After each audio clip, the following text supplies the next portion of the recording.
Hello guys, இன்னைக்கு நம்ம cost ஷீட்டில் சம் நம்பர் 40 தான் எப்படி போடுறது அப்படின்னு பார்க்க போகிறோம். ஓகேவா?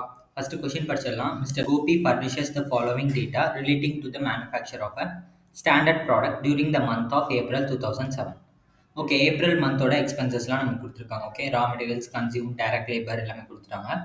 அண்ட் நம்மள என்ன கண்டுபிடிக்க சொல்லியிருக்காங்கன்னா, you are required to prepare a cost sheet from the above showing the cost per unit and the profit per unit and profit for the period.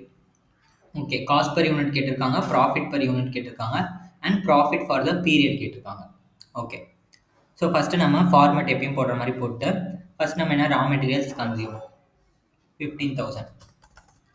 Okay, தென் அது கூட நம்ம என்ன பண்ணுவோம், டைரக்ட் எக்ஸ்பென்ஸ் எல்லாம் ஆட் பண்ணோம்னா ப்ரைம் காஸ்ட் கிடைக்கும். So direct எக்ஸ்பென்சஸ்னு பார்த்தோம்னா இங்கே லேபர் கொடுத்துருக்காங்க 9,000. ஸோ 15,000ஓட இந்த 9,000 ஆட் பண்ணோம்னா நமக்கு ப்ரைம் காஸ்ட் கிடைக்கும் 24,000 ப்ரைம் காஸ்ட். இப்போ ஃபேக்ட்ரி ஓவரேஜ்க்கு நமக்கு பார்த்தீங்கன்னா மிஷின் ஹவர்ஸ் கொடுத்துருக்காங்க அண்ட் மிஷின் ஹவர் ரேட் கொடுத்துருக்காங்க. ஓகே, பர் ஹவருக்கு எவ்வளோ ரேட் அப்படின்றது கொடுத்துட்டாங்க. ஸோ இதை வச்சு நம்ம ஃபேக்ட்ரி ஓவரேஜ் கண்டுபிடிக்க முடியும். நம்பர் ஆஃப் மிஷின் ஹவர்ஸ் எவ்வளோ கொடுத்துருக்காங்கன்னு பாருங்கள், 9,000 கரெக்டாக. Sorry 900 hours into ₹5 per hour கரெக்டாக. ஸோ 900 இன்டூ 5 பண்ணோன்னா எவ்வளோ வரும்? இப்போ 4,500 வரும். ஸோ 4,500 தான் நம்மளோட ஃபேக்ட்ரி ஓவரேஜ். ஸோ 4,500 இந்த ப்ரைம் காஸ்ட்டோட இந்த ஃபேக்ட்ரி ஓவரேஜ் ஆட் பண்ணும்போது நமக்கு ஒர்க் காஸ்ட் கிடைக்கும். ஓகே, ஸோ இந்த ஒர்க் காஸ்ட்டோட நம்ம வந்துட்டு அட்மினிஸ்ட்ரேஷன் ஓவரேஜ் ஆட் பண்ண போகிறோம். அட்மினிஸ்ட்ரேஷன் ஓவரேஜ் பாருங்கள் 20% ஆன் ஒர்க் காஸ்ட்னு சொல்லிட்டாங்க. ஸோ ஒர்க் காஸ்ட் எவ்வளோ இருக்குது? 28,500 இருக்கா? இதில் 20% வந்து அட்மினிஸ்ட்ரேஷன் எக்ஸ்பென்சஸ்ன்னு சொல்லியிருக்காங்க. ஸோ 20% போட்டோம்னா 5,700 வருது. ஸோ 28,500 ப்ளஸ் 5,700 பண்ணோம்னா 34,200. இதுதான் நம்மளோட total cost of production. Okay, இப்போ காஸ்ட் பர் யூனிட் நம்ம கண்டுபிடிக்கணும்னா நம்ம வந்துட்டு 34,200 டிவைடட் பை எவ்வளோ யூனிட்ஸ் ப்ரொடியூஸ் பண்ணியிருக்கோம், நம்ம 17,100 கரெக்டாக. இவ்வளோ யூனிட்ஸ் நம்ம ப்ரொடியூஸ் பண்ணியிருக்கோம். ஸோ அதை வந்துட்டு நம்ம டிவைட் பண்ணணும். ஸோ 34,200 டிவைடட் பை 17,100 பண்ணும்போது 2 வரும். ₹2 தான் நம்மளோட காஸ்ட் பர் யூனிட். ஓகேவா? அடுத்தது பாருங்கள், ஓப்பனிங் ஸ்டாக் ஆஃப் ஃபினிஷ்டு குட்ஸாக இருந்தால் நம்ம ஆட் பண்ணுவோம், க்ளோசிங் ஸ்டாக் ஆஃப் ஃபினிஷ்டு குட்ஸாக இருந்தால் சப்ராக்ட் பண்ணணும். இப்போ கொஸ்டினில் பாருங்கள், யூனிட்ஸ் ப்ரொடியூஸ்டு வந்து பார்த்தீங்கன்னா 17,100 அண்ட் யூனிட்ஸ் சோல்டு பார்த்தீங்கன்னா 16,000. ஓகே, ஸோ நம்ம 17,100 யூனிட்ஸ் ப்ரொடியூஸ் பண்ணியிருக்கோம். பட் ஆனால் சேல் பண்ணது பார்த்தீங்கன்னா வெறும் 16,000 தான் சேல் பண்ணியிருக்கோம். ஸோ பேலன்ஸ் இருக்க அந்த 1,100 வந்துட்டு சேல் ஆகாமல் இன்னும் நம்மளோட இன்வென்ட்ரியில் அப்படியே இருக்குது கரெக்டாக. இந்த குட்ஸ் வந்துட்டு பார்த்தீங்கன்னா நெக்ஸ்ட் மந்த்துக்கு ஃபார்வர்ட் ஆகிடும். அப்போ இந்த மந்த்துக்கு அது என்னது? Closing stock. நெக்ஸ்ட் மந்த்துக்கு அது ஓப்பனிங் ஸ்டாக். ஸோ இந்த மந்த்துக்கு இப்போ நம்ம ஏப்ரல் அப்படின்னு கன்சிடர் பண்ணும்போது அது வந்துட்டு இந்த மந்த்துக்கு அது க்ளோசிங் ஸ்டாக். ஓகேவா? ஸோ அதை வந்து எப்படி கண்டுபிடிக்கிறது? Number of units held in inventory 17,100 minus 16,000 பண்ணோன்னா 1,100 வரும் into cost per unit. Cost per unit நம்ம எவ்வளோ கண்டுபிடிச்சோம்? ₹2 கண்டுபிடிச்சோமா? 2. ஸோ இதை நம்ம சால்வ் பண்ணோன்னா நமக்கு ஆன்சர் வந்துடும். 1,100 இன்டூ 2 பண்ணோம்னா நமக்கு 2,200. ஓகேவா? ஸோ இதுதான் நம்மளோட closing stock of finished goods. So இது நம்ம என்ன பண்ணுவோம்? சப்ராக்ட் பண்ணுவோம். ஸோ மைனஸில் நான் போடுறேன் 2,200. ஸோ இப்போ இந்த 34,200ல் இந்த 2,200 சப்ராக்ட் பண்ணிட்டோம்னா நமக்கு 32,000 வரும். இதுதான் நம்மளோட total cost of production of goods sold. ஓகேவா?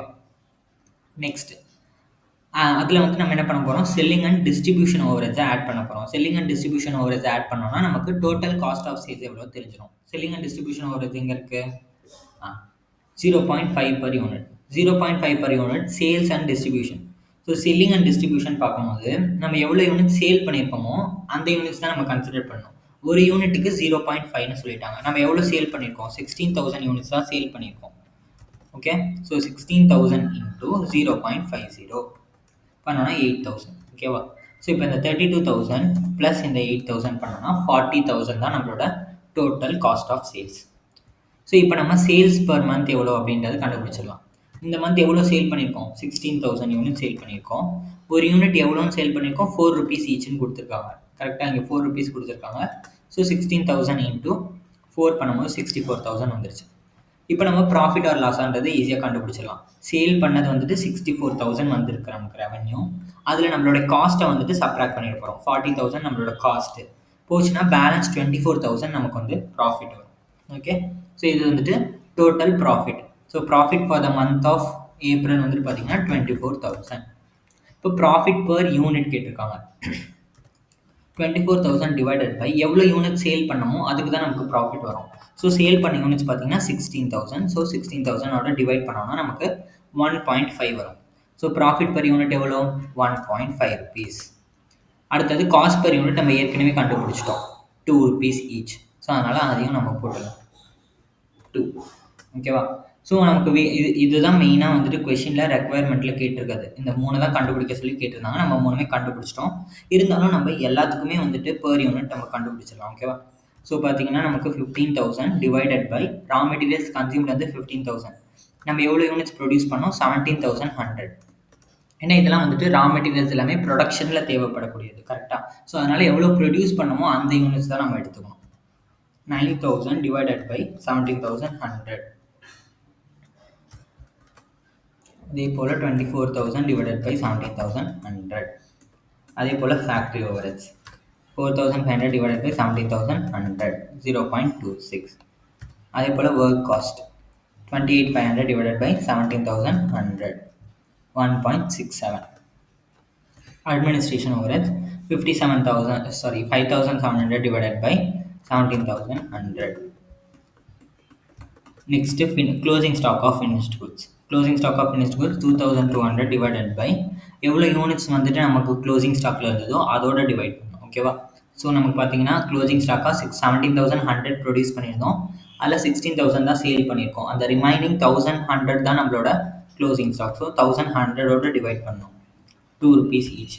அதே போல் cost of production of goods sold 32,000 divided by 17,100, 1.87. அதே போல் selling and distribution overheads 8,000 divided by நம்ம செல்லிங் அண்ட் டிஸ்ட்ரிபியூஷன் போது எவ்வளோ சேல் பண்ணியிருக்கோம் அப்படின்னு தான் பார்க்கணும். அப்போ வந்துட்டு அது 16,000 யூனிட்ஸ். சேல் பண்ண யூனிட் 16,000 யூனிட், 0.5.